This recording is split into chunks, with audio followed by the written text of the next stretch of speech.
Here to talk about all of this is Public Safety Minister and Minister of Democratic Institutions, Dominc Leblanc. Hi, Minister. Good to have you here in studio. Hi, Vashti. Thanks for having me. I want to start on the news from the RCMP, and in particular, as I mentioned in the introduction, when the allegation was first made, the Prime Minister said credible evidence linked Mr. Nijjar's murder to the Indian government. Now that the arrests have been made, can you say that conclusively? We want to be careful. He said credible intelligence in September.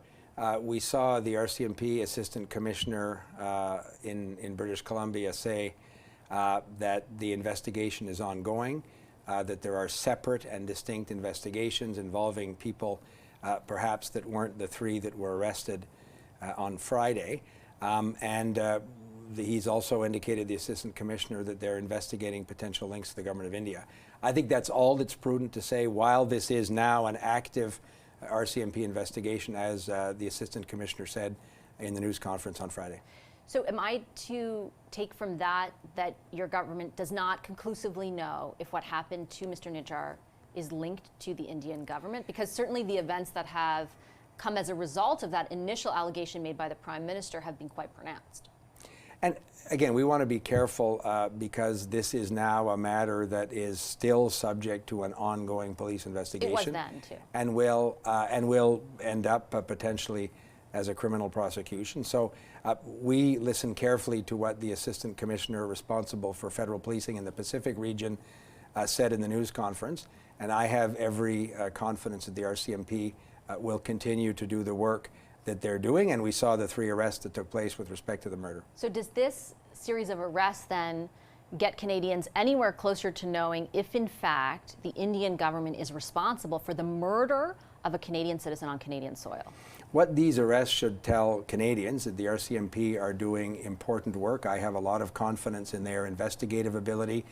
They have put significant resources on this case for many months, but they should also be confident that, as the RCMP said themselves in the press conference, they're continuing to investigate in separate and distinct investigations, including potential connections to the Government of India. So I think we should let the RCMP do this work.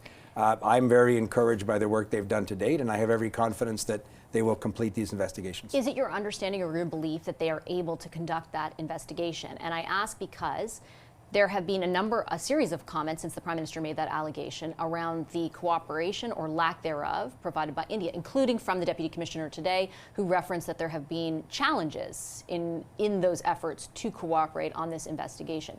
Do you believe the RCMP will ultimately be able to conclude if the Government of India is linked to this or isn't? So again, that would be prejudging an ongoing investigation. But I'm asking, the original question was, do I have can they do this work? Absolutely. But so you're confident that India will cooperate to a degree that allows for that? Again, I don't know the details of how they conduct these investigations. They're not only dependent on the Government of India to complete their investigative work. They're working with partners around the world. They're working with other federal law enforcement partners. So in my conversations with the RCMP, I know that they're very much engaged in this work. And as they said, there are separate and distinct investigations that are ongoing. But I am confident that they will get to the end of those investigations. So from your perspective, the cooperation of the Government of India in an investigation into whether or not they're responsible for the murder of a Canadian citizen on Canadian soil is not necessary?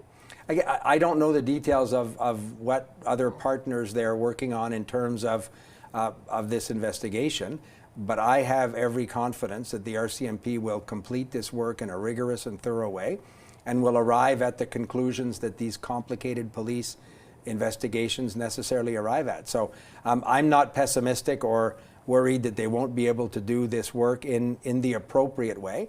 And as I say, I think that they have a whole series of ways to investigate in the case of a serious crime, and I'm confident they're doing that. Just before I move on to the foreign interference inquiry, broadly speaking, how would you characterize the relationship between the two countries now? Because when I spoke to Jody Thomas, the former National Security Advisor, as she left, she said, actually, I think things are improving, essentially, that there is some cooperation occurring.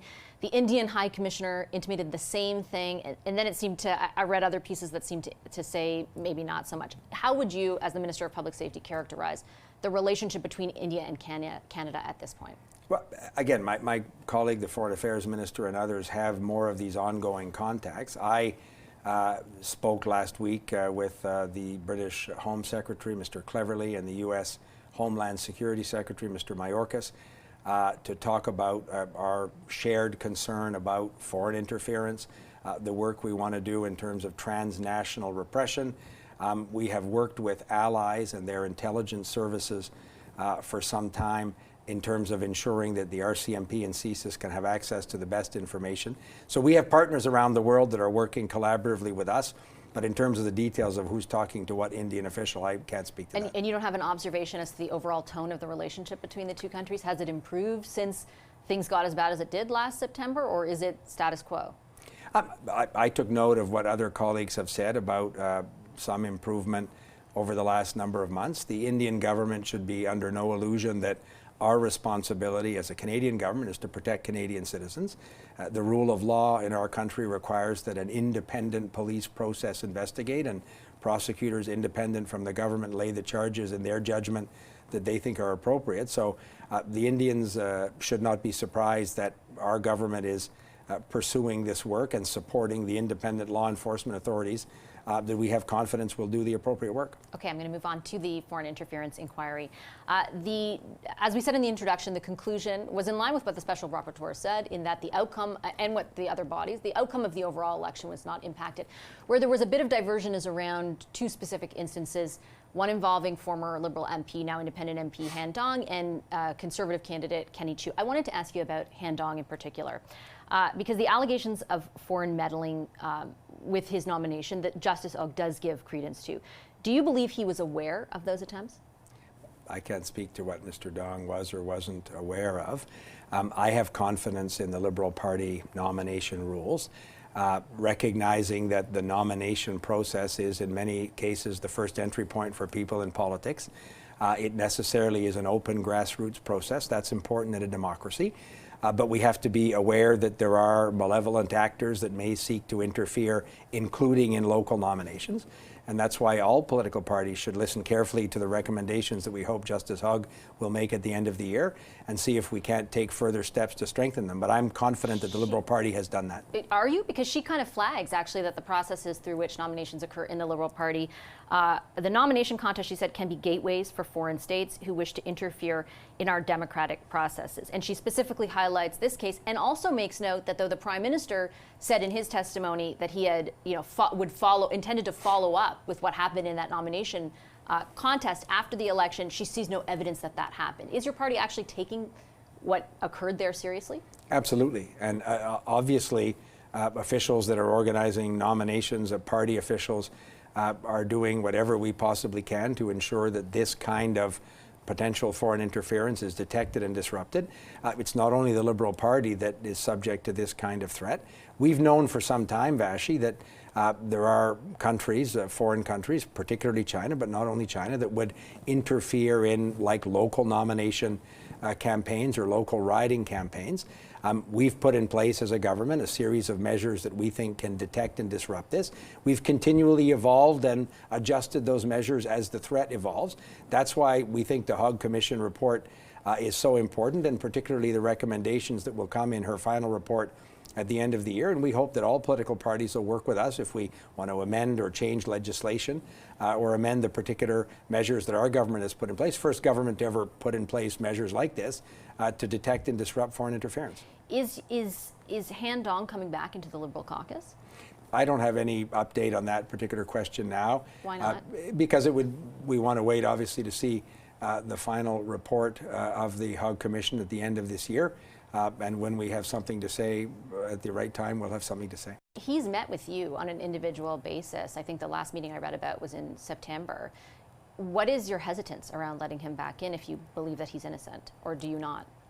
I was very precise. I said we want to wait till we have the benefit of Justice Ogg's final report.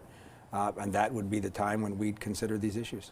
You also talked about other tools that you will evolve with should the, as you watch the threat evolve. And I wanted to ask in particular about a foreign agents registry, because you've spoken about multiple times, consultations took place. Your predecessor, Minister Mendocino, at one point told me that he anticipated that legislation would be tabled by the end of last year. What are you waiting for?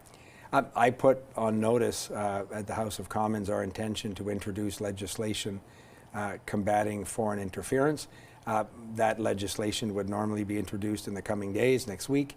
And once the legislation is properly before the House of Commons, introduced, I'd be happy to come back on your show next weekend, Vashi, and take you through all of the really interesting details contained in that legislation. Will a registry, broadly speaking, be part of that legislation? Again, I want to be respectful for Parliament. There are rules around discussing legislation before it's introduced in Parliament. That's why I tried generously to say that I'd come back next week to discuss the details of that legislation, assuming it's introduced next week. Okay, I'll take you up on that offer. I'm not trying to be trite about it. I'm just interested because your government has talked about it for so long. And I understand that. And I want to respect the parliamentary process that says we should not comment on the details of legislation until it's introduced to Parliament. Before we go, a few weeks ago, the Globe said you're going to run for leader if Justin Trudeau decides to resign. Can you answer bluntly whether or not that's the case? That's not what the Globe said. I had a conversation with an old friend at some friend's house.